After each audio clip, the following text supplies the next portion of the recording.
que merece ser conhecida nacionalmente pelo tamanho da hipocrisia que revela. Hipocrisia do discurso da extrema esquerda brasileira.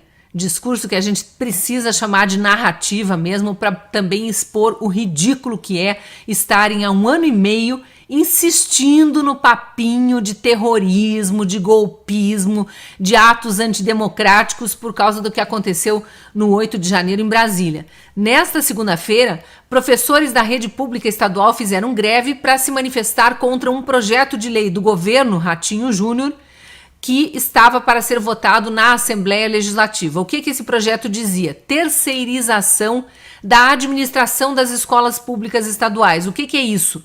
O governo do estado propôs e os deputados iriam votaram, na verdade foi aprovado o projeto, mas iriam votar um projeto que visa a contratação de empresas especializadas em administração escolar. Precisa ter essa especialização. Nenhum custo a mais para o estado é o que diz o projeto que foi apresentado pelo governador Ratinho Júnior para a Assembleia Legislativa. Mas o sindicato dos professores esperneou, não explicou muito bem por quê, não queria, reclamou do regime de urgência que foi aprovado, e eu também discordo, acho que esse tipo de questão deveria ser discutida mais profundamente com toda a sociedade, especialmente com os envolvidos diretamente, não só professores, mas também alunos, pais de alunos. Não foi. Mas o fato é que para impedir ou tentar impedir a votação, os professores não só fizeram uma manifestação, fizeram greve, fizeram manifestação, como invadiram a Assembleia Legislativa, forçaram a grade, feriram 2 policiais militares, quebraram uma porção de vidros. Apenas 2 baderneiros foram detidos, mas até onde se sabe, sequer ficaram presos. Como ficam, né, os milhares de presos políticos do 8 de janeiro? Muitos deles sequer tinham estado em Brasília.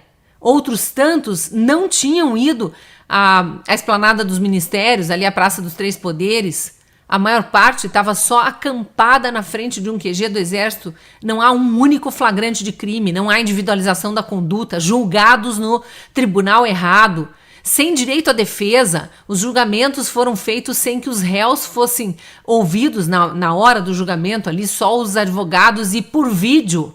E os vídeos, a gente sabe, a maior parte sequer foram assistidos por aqueles ministros que se dizem juízes, mas não são.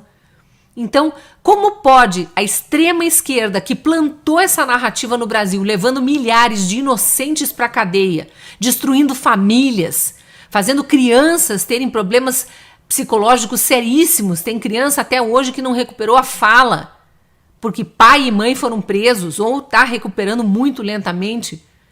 Como insistir nessa narrativa quando a extrema esquerda faz exatamente a mesma coisa aqui no Paraná, na hora que está insatisfeita com um projeto de lei apresentado pelo governo?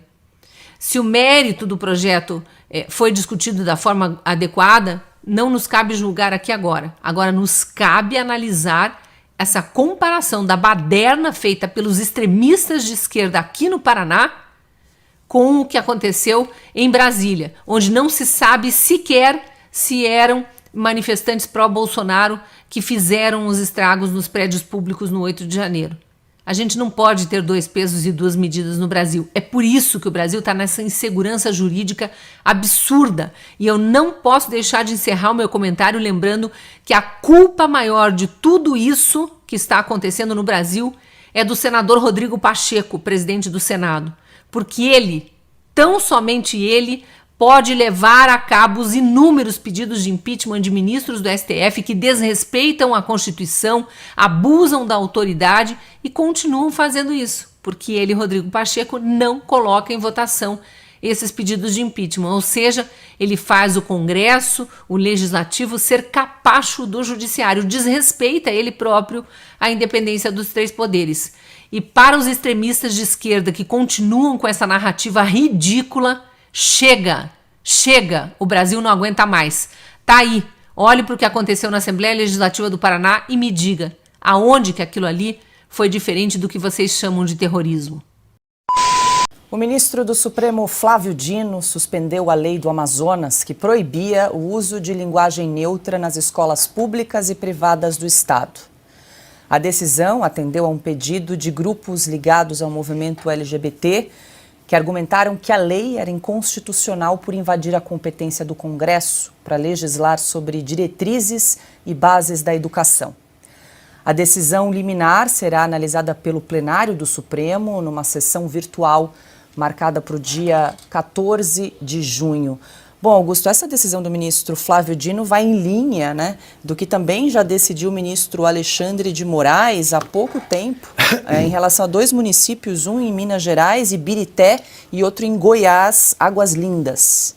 Bom, o Brasil tem 15 milhões de analfabetos, oficialmente, ou passa disso. Tem um presidente que é semi-alfabetizado. Aliás, ele não sabe escrever, nunca leu um livro, não assinou o tratado, o último tratado, né? Do Brasil e Portugal, sobre a reforma ortográfica. O Lula assinou. Vê se faz sentido. O ministro Alexandre de Moraes, ontem nós registramos aqui. Ele não sabe a diferença de mediante e diante. Ele disse, depois de homenageado, que o Supremo e o STF e o TSE agiram mediante a ameaça da extrema-direita, desse jeito. Usou 2 vezes essa expressão. Ele completa aquela frase, exige que se acrescente algumas palavras à frase famosa do Ferreira Goulart, né? A crase não foi feita para humilhar ninguém. Agora, não pode ser assassinada por um ministro do Supremo. Ele erra, ele põe a crase errada no nome da obscenidade que ele criou, tal CIED, Centro Integrado de enfrentamento à desinformação. Ele não sabe o que é enfrentamento da. Então vai para a crase. Os deputados, para você encontrar um deputado ou um senador que discurse sem erros graves, você vai ter que procurar muito. É uma figura rara.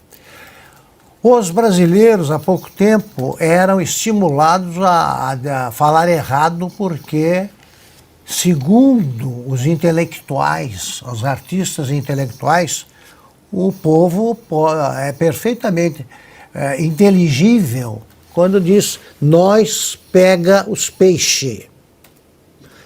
Eu estava na Veja ainda. Eu registrei na Veja que a pior forma, a mais cruel forma de elitismo é você permitir, autorizar o povo a permanecer ignorante porque é pobre. Então o pobre tem o direito de continuar pobre. O ignorante tem o direito de continuar ignorante, em vez de resgatar essa turma aí que vive na treva.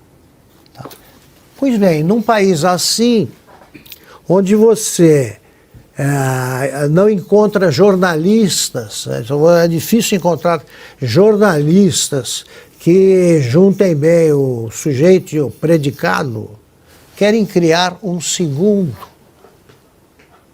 tipo de idioma, um dialeto próprio. Que é isso? Eu sugiro que a gente convide alguém que defenda a linguagem neutra a vir aqui e só falar esse dialeto. Porque eles falam todos, isso eles decoraram. Menines, quero saber o resto. Fala a frase inteira. Ninguém sabe, porque eles não sabem português, como é que vão aprender uma variação criminosa que eles inventam e que não existe. Agora, o Flávio Dino, estimulando os que acham que o português culto é uma insolência, É uma agressão ao povo que não pôde estudar. Você tem essa multidão de gente que não completou o curso fundamental, foi ampliada pela pandemia. Sim. Os professores defenderam. É o lockdown. Por que não repõe as aulas? Então essa turma não tem nenhum cacife para propor coisa alguma em matéria de idioma. Essa linguagem neutra também é chamada de dialeto não binário. Mas acho que seria complicado convidar alguém aqui, seria meio incompreensível, né? A gente fazer uma entrevista aqui para explicar. Então, não binário, não sei o que, essa decisão do ministro Dino. Vamos lá, posso só retomar? Como é ilógica? Está aqui a nota que você leu, Paula, me permita só repetir uma parte. O ministro do Supremo, Flávio Dino, suspendeu a lei do Amazonas que proibia o uso da linguagem neutra nas escolas públicas. Aí depois ele continua lá dizendo o argumento dele que isso é inconstitucional, a decisão lá do Amazonas, porque invade uma competência do Congresso para legislar sobre diretrizes e bases da educação. Então a minha pergunta é, onde é que o Congresso aprovou o uso da linguagem neutra? Porque você está proibindo, você está suspendendo a proibição. Então você está permitindo que aquilo, mas aquilo também invade, a norma culta não prevê isso daí. Até outro dia não existia linguagem neutra. Quem colocou isso, colocou sem ouvir o Congresso Nacional, que está aqui na justificativa do ministro Flávio Dino. Eu acho que o ministro não leu a decisão dele, porque se ele ler a decisão dele, ele descobre que não faz sentido. Mas aqui chama-se interpretação de texto, nas coisas mais básicas da língua portuguesa. Porque se está proibindo a suspensão do uso da linguagem neutra, porque o Congresso não foi consultado, e isso é uma prerrogativa do Congresso, na alegação aqui da sentença, do entendimento do ministro Flávio Dino, você não pode usar também, porque não houve permissão. Porque a norma culta não prevê isso. Então a norma culta precisa ficar pura, do jeito que ela é, até que o Congresso delibere pelo sim ou não dessa tal linguagem neutra. Simples assim. Estou usando só a interpretação de texto básica. A minha professora de língua portuguesa ficaria muito feliz porque eu estou fazendo o que eu aprendi com ela. Deixa eu só ouvir, Ana, porque essa discussão vai se estender aí até 10 de junho, porque já foi levada aí para o plenário virtual, então já tem a decisão do ministro Alexandre de Moraes e os outros ministros então vão se manifestar. Se mantém essas decisões individuais, tanto do ministro Alexandre de Moraes quanto do ministro Flávio Dino, que suspendeu a proibição nas escolas tanto do Amazonas e tem outros municípios aí também, em Minas e Goiás. Estava lendo aqui, Paula, dos municípios de Ibirité, em Minas, e Águas Lindas, em Goiás. O engraçado é que você não vê uma decisão, né? Uma decisão da nossa Suprema Corte, dos ministros, uma decisão escrita na tal linguagem, né? E é uma linguagem segregacionista, porque você exclui as pessoas que têm alguma deficiência, as pessoas que têm deficiência visual, por exemplo. Como você vai escrever isso ali em braille, todes, elo, tudo terminado, né, em E, uma coisa completamente estranha. As pessoas que têm dificuldade de aprendizado também, né, para aprender a nossa língua mãe, aí você vai e coloca essa papagaiada toda desnecessária, né, Paula? A nossa língua já é tão bonita. Agora, curioso é que eles gostam de falar das prerrogativas do legislativo de vez em quando só, né? O nosso nome oficial, nome do nosso país, República Federativa do Brasil. Não tem nada de federativa, não tem nada de federalismo, porque quando cidades decidem, né, como Ibirité, Águas Lindas, quando elas decidem que o uso da linguagem neutra ou do dialeto não binário na grade curricular nas escolas públicas e privadas, né, que elas não seriam, isso não seria aprovado, vai o ministro do Supremo Tribunal Federal, da nossa mais alta corte, e vai lá em Ibirité, vai lá em Águas Lindas e coloca o seu dedo e diz: não, mesmo que vocês tenham decidido aqui, através dos seus legisladores, não.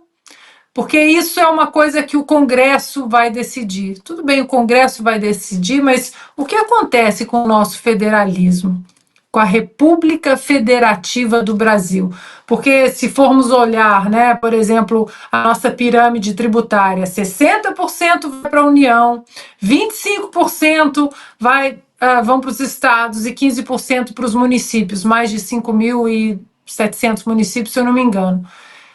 O que acontece com o nosso nome? Nós precisamos voltar a discutir esse pacto federativo, mais autonomia para os municípios, para as cidades, para os estados. Agora, diante dessa tragédia do Rio Grande do Sul, os gaúchos vão ficar dependendo até quando do governo federal?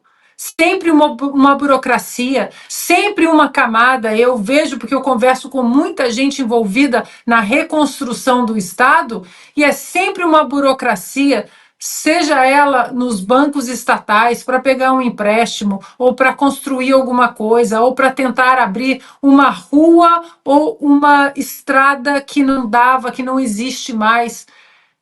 Até quando nós não vamos respeitar o nome que nós temos de República Federativa? Chega de Brasília metendo a mão o tempo todo na vida do brasileiro. Chega. No Rio Grande do Sul, o Rio Grande do Sul tem um governador eleito, pois ganhou um interventor, um governador geral, e além de tudo é um Montanha, também conhecido pelos parentes e amigos como Paulo Pimenta. O Brasil conhece o Montanha. Ele está lá, o que ele fez? Olha, isso é uma humilhação, isso é uma ofensa ao Rio Grande do Sul. O Rio Grande do Sul elegeu um governador, gostemos ou não, tem um governador eleito. Então é um tapa na cara aí dos gaúchos. Bom, daqui a pouquinho tem o programa Força do Agro. O Alexandre levantou a mão, é isso, Piotr? Então antes a gente chamar aqui o comercial, a gente ouve Alexandre Garcia, por favor.